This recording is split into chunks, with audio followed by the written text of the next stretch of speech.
Hello everyone, this is Rekha. So firstly, this chapter will be covering the basics of auditing. So what auditing is all about, the definition of auditing, the analysis of the definition, who are the users of the financial statements, why they are being used, what is the necessity of conducting an audit, and different types of audit. All the things will be covered in today's session. So first, this chapter mainly covers the basics and the nature of auditing. So we'll start with what auditing is. So basically auditing, when you are looking at the definition per se, it is an independent examination, systematic and independent examination of the financial statements of an organization, of an entity, and irrespective of whether the entity is profit oriented or not, or it is its legal size or legal form. So with the view of what? With the view of giving an opinion. So now we'll split the definition of auditing into 3-4 parts. So the first part is, it is a systematic and independent examination of financial statements. So what is systematic and what is independent examination? What are being covered in the financial information part? So what are the financial statements? Financial statements are nothing but statements which show the result, operating results of a particular entity. So as we all know, when we are looking at a particular entity, say for example, I am taking a company X Limited. I want to know how the company is performing. Say I have invested some amount in the company, I am a shareholder of that particular company. So as a stakeholder, as a shareholder, I am interested in knowing the growth of that particular company. So what are the things I will be looking at? So firstly, I will be looking at the profit and loss of company. Second is the balance sheet. Third is what? If I want to know the result, whether they have a profit or loss, I will be looking at the P&L. In order to understand the financial position of the entity, what are the assets they have secured, what are the liabilities they have yet to pay off, all the information if I want to know, I will be looking at the balance sheet, the financial position as on date. Then what? If I want to understand the liquidity position of the company, I will be looking through the cash flow statements.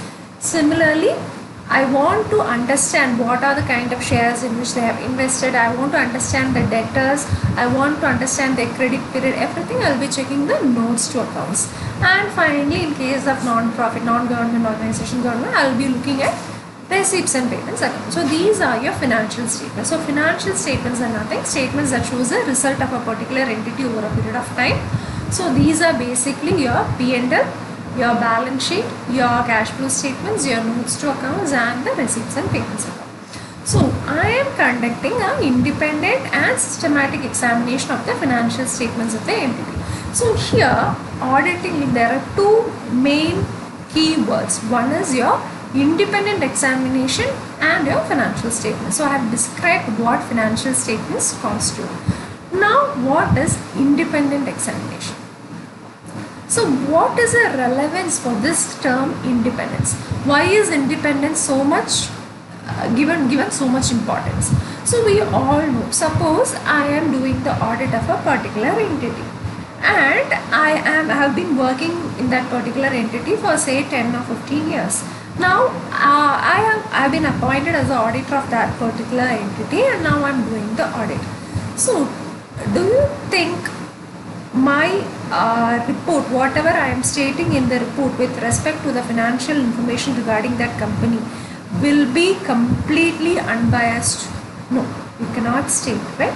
Because since I have been working in the company for some time, I will have, my opinion will be little bit prejudiced or biased. So whatever report I am giving or whatever opinion I am giving with respect to those financial statements of that particular entity will not reflect a true and fair view of the affairs of the company. Say if there is some kind of fraud or some kind of error in the financials, since I am related to the company, or since I have been an employee of that, ex-employee of that company, I will have an intention, or I will have intention to protect the company or safeguard the interest of the company, or maybe my own self-interest also. Because of my own interest in that company also, I might try to protect the company from further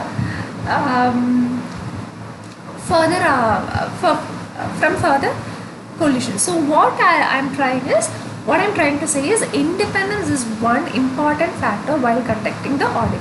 So what is independence? Independence is that ability of the auditor or that ability of an auditor to give a judgment such that this judgment supersedes or it is not affected or influenced by the people who have engaged the auditor or by his self-interest. So, though my judgment for a particular scenario or a particular element of the financial statement is not biased or not influenced by the people who have engaged me for the audit. For example, the management, that is normally it's the shareholders or stakeholders who engage a particular auditor. So, suppose my particular judgment is not affected by these people, then that means my opinion is independent of those who have engaged me. I am giving a unbiased opinion. So normally if a particular stakeholder who is using the financial statements of a particular entity, if he wants to rely on the audited financials, then he should be very much sure about the independence of the auditor who is performing the audit. So that is the main reason, or that is the crux of the word independence. So any audit or any kind of examination or verification will not constitute an audit. It should be an independent examination of the financial statements of the entity. So we understood the relevance of the term independence as well as we understood the relevance of the term financial statements. Now, independence, we have different kinds of threats to independence. We'll be in the next session we'll be covering what is the independence threat. So now basically when I told about independence, there are two kinds of independence. One is independence of mind and one is independence of appearance. What is independence of mind and what is independence of appearance? Independence of mind is I am able to give an opinion and this opinion is not influenced by any party who is engaging me for that particular audit. And that particular opinion whatever I am giving is given as per auditor having integrity, objectivity and professional skepticism. So I am exercising these 3 points. One is objectivity. Objectivity means what? It is an unbiased, non-prejudicial attitude of the auditor. Second is what? Integrity. Integrity means what? He is not being he is being true to whatever he does. He is performing his duties sincerely and reliably.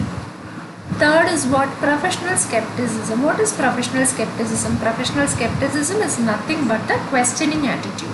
That is the attitude of questioning something, or it is the attitude of being alert to different kinds of fault or errors or misstatements that might occur in your financials. So if I am alert and if I have a questioning mind, then that means that I have professional skepticism. I have a skepticism. I have an ability to ask questions. I am not accepting anything that is told by the management as such.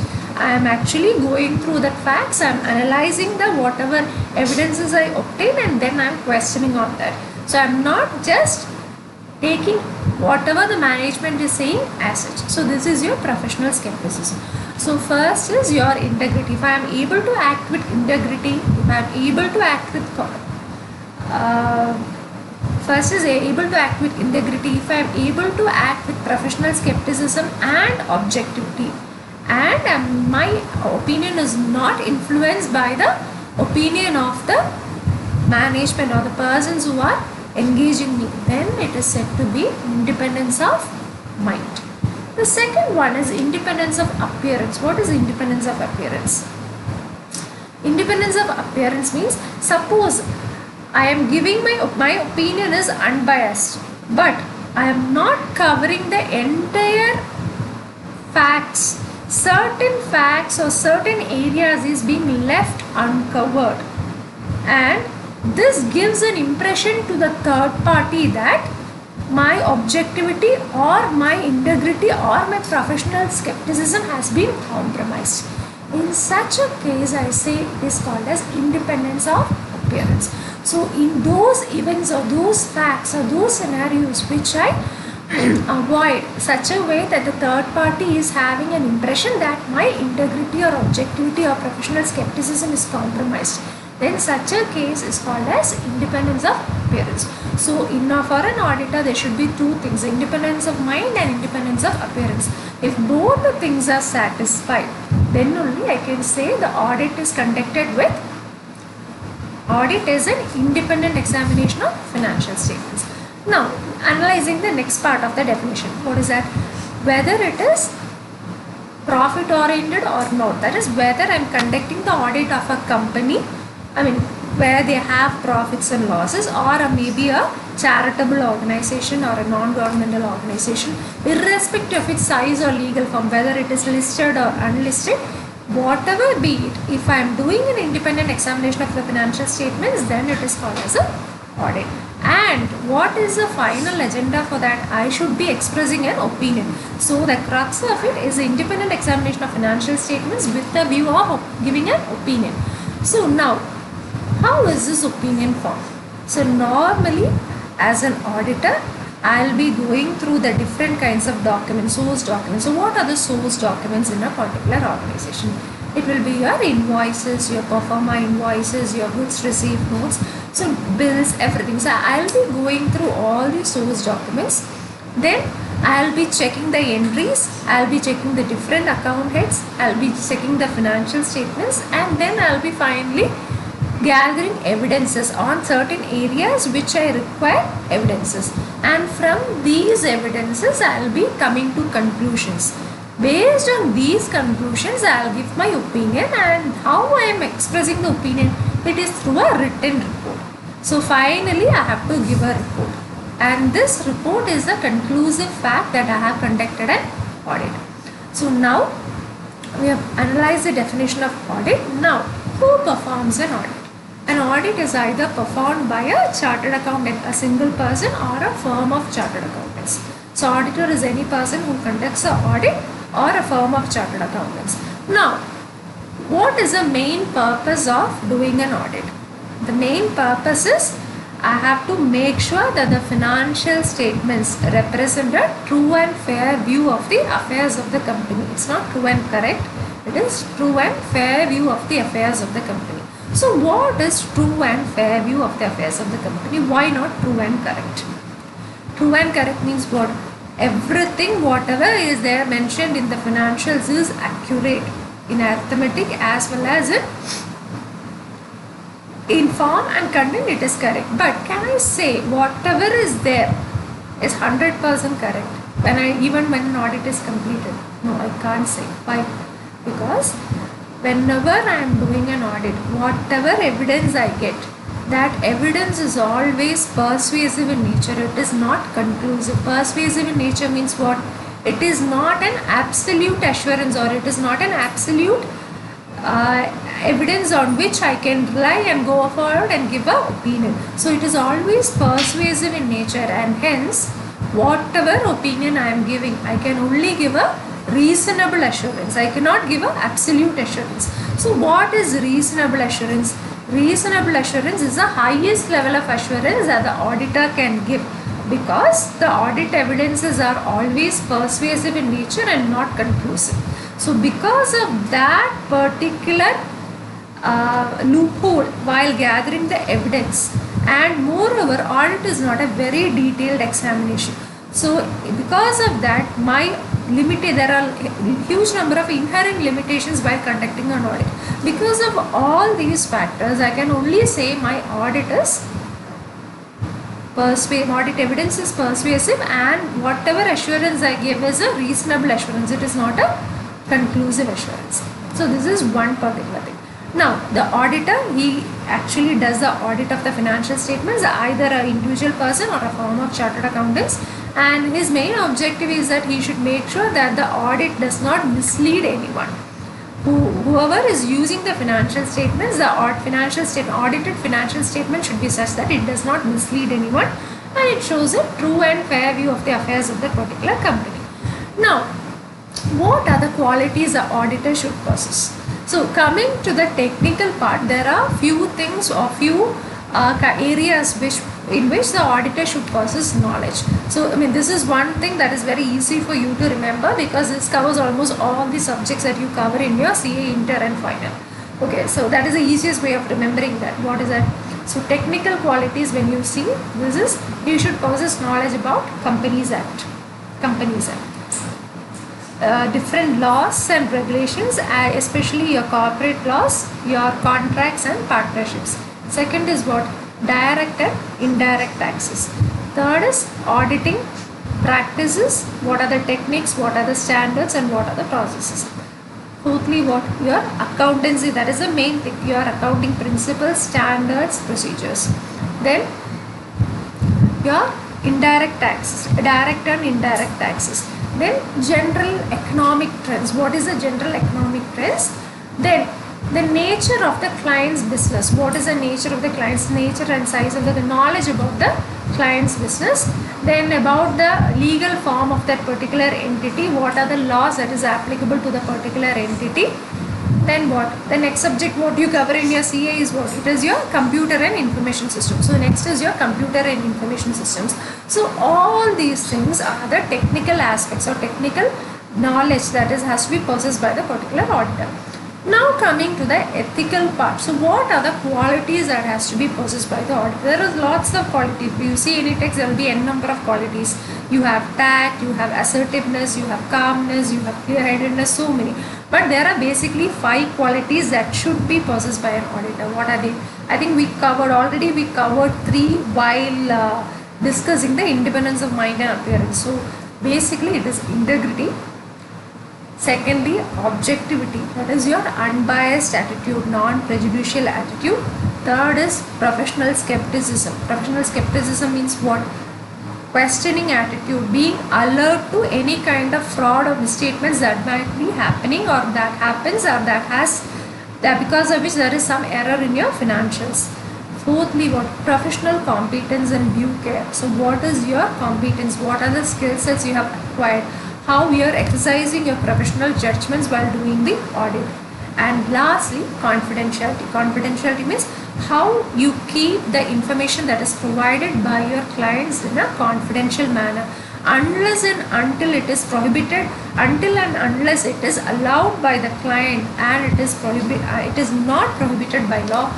It should remain confidential with the auditor itself. In no way it should not be leaked out. So these are the major 5 qualities that is required by the auditor: integrity, objectivity, professional skepticism, professional competence and due care, and lastly confidentiality. In addition to that, you have n number of qualities that the auditor should possess, but these are the basic 5 qualities when you come to the ethical part. Now, we do the audit, we are checking on the financials, so now who actually uses these financials, or what is the purpose of doing an audit of these financials? So who are the persons who are using the financials? So basically, who uses the financials? There are a category of people who uses the financials. First and foremost, the people who have invested in the companies. So they will be more keen on knowing the financial performance of the companies, how much amount they can get, how much profit they are getting, whether they are liable to any bonus share. So all those things have to be understood by a set of people. Who are they? It is your stakeholders. So the first people who are interested in knowing the financial information is your stakeholders. Second is whom? Second is the management. Management is, there is a difference between management and stakeholders. You must be clearly known. Management is the people who are running the day-to-day business of that particular entity, whereas stakeholders are the people who has actually infused capital into that particular entity. So now management will be keen in knowing the financial position. So they want to analyze the performance, see how the company is running, what are the profits it has obtained in the particular quarter or particular year, whether it is meeting the budget. So many aspects need to be known by the management. So second category of people who are interested in the financial statements is the management. Third category of people is whom? It is the government. So why is government interested? Because depending on the financial position of the entity, depending upon the turnover, depending upon the profit that has been obtained by the particular entity, they will be reaching on conclusions on levy of taxes. Similarly, granting them licenses or granting them new loans or grants, for all these things they need the financial information of the company. So next category of people are what? They are your suppliers and your customers. So third is fourth is suppliers. Suppliers means what? They want to understand the credit worthiness of the particular company for giving the products, for giving supplying the materials on credit. So in order to understand the credit worthiness, they want the financial information of that particular company. Next is your customers. Why is it before entering into any long-term contracts with the particular company, they want to know the financial viability, business viability of that particular entity. So they will also be interested in knowing that. Next category of people who are interested is your financial institutions. While giving loans or what about the repaying capacity of that particular company or the liquidity position of the company. So they want to get an understanding of those things. So the next category who will be interested is your financial institutions. And lastly, your researchers for study and analysis purpose. So these are the people who makes comparison between different companies, different kinds of industries, set the best practices. What is the best practices that is followed by one company? What is the reason for the loss of that particular quarter? So all these things will be understood by the researchers. So these are the kinds of people who are interested in the company. That is your shareholders, your management, then your suppliers, your customers, government, financial institution, researchers, and finally your employees. Employees, what were the incentive and bonuses?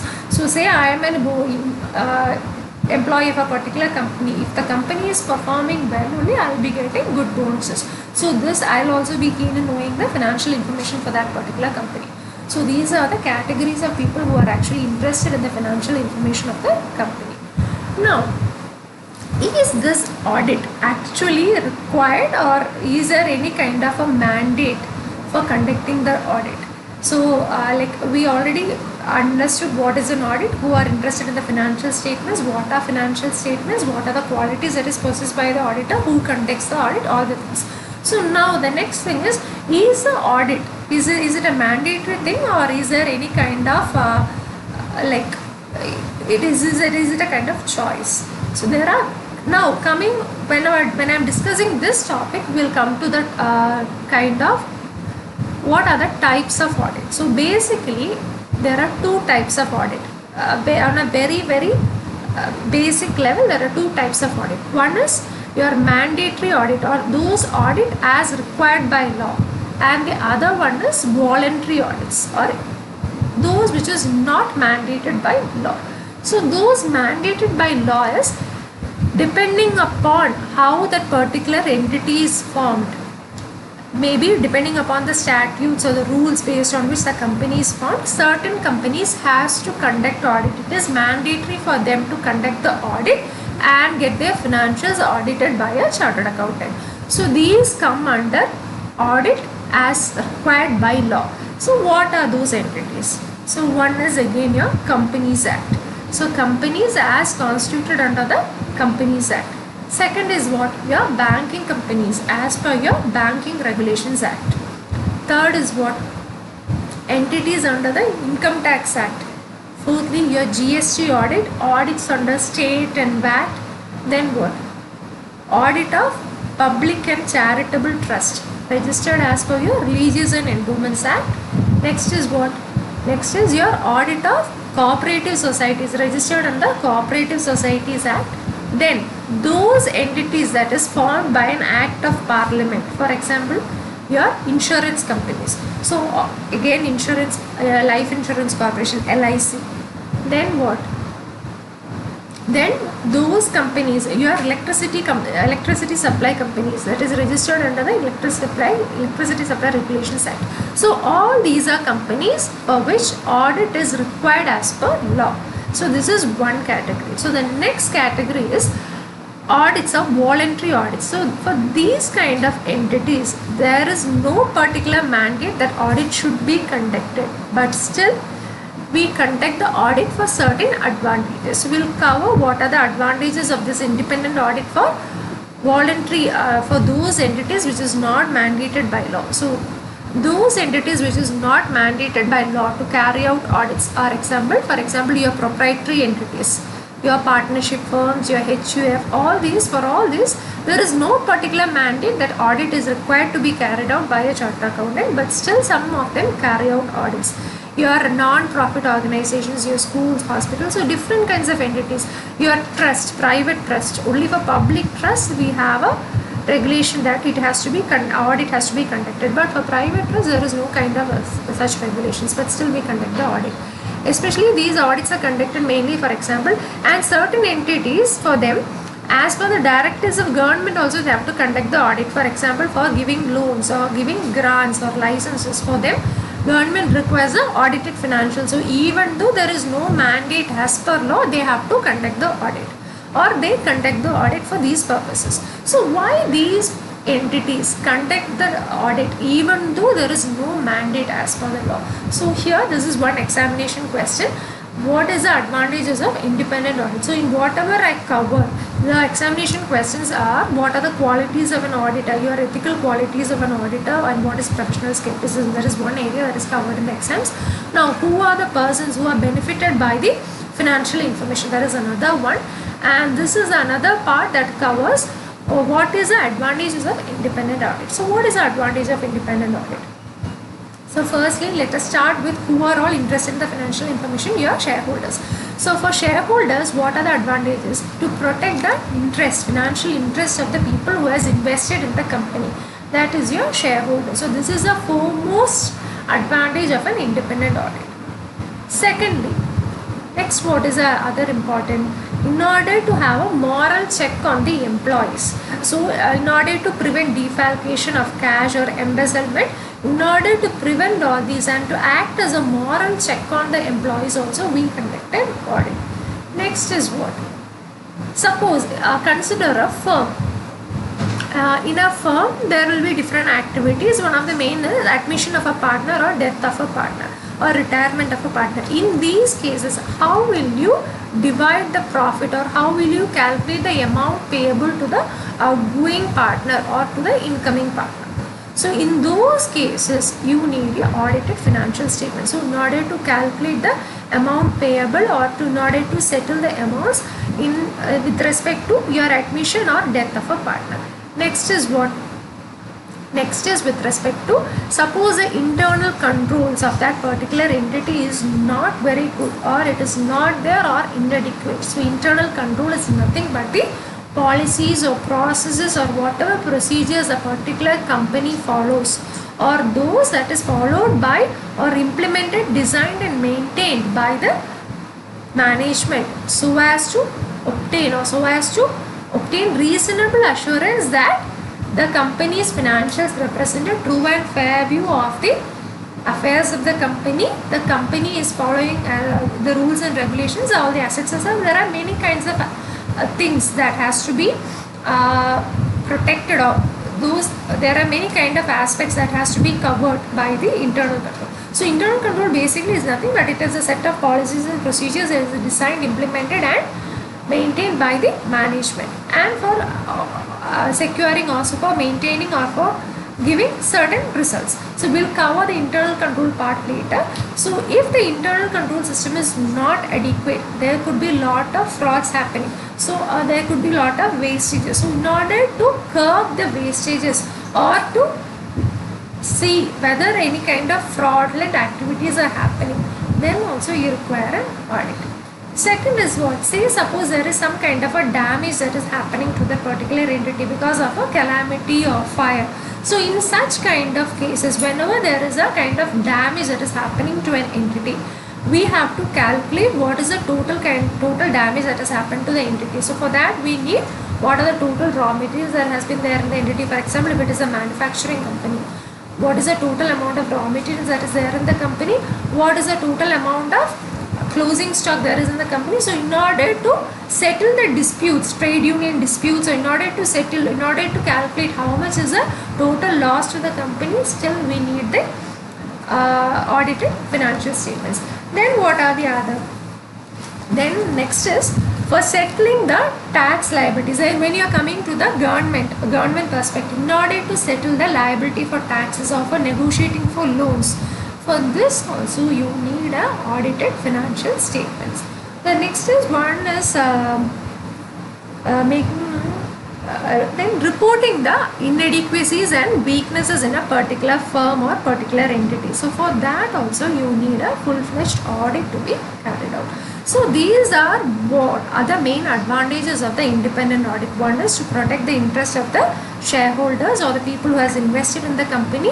It acts as a moral check on the particular employees of the company and prevent from embezzlement and other frauds, defalcation. And in those entities where the internal control system is weak or inadequate, it acts as a check and to prevent the entity from fraudulent activities or losses.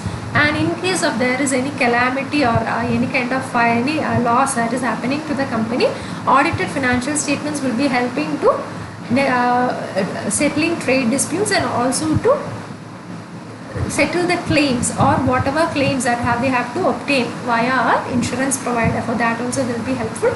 In case of partnership firms, in order to settle the accounts at the time of admission or retirement of a partner also, this is beneficial. And also in order, if there is any inherent weakness in the control of the entire company, again we need a full-fledged audit to be taken place in that. And again for settling when it comes to government perspective, for settling the tax liabilities and also for negotiating for loans, so then that also we require a full-fledged independent audit. So now we come to the conclusion of the first session, that is here we covered the basics of audit, what are financial statements, who are the persons who are interested in the financial information of that particular company. Now who conducts the audit, what are the qualities required for the auditor, what is the relevance of the term independence, and what are the different types of independence, what are the different types of audit, and again what is the advantages of independent audit. So in the next session we will be covering the remaining things. So thank you.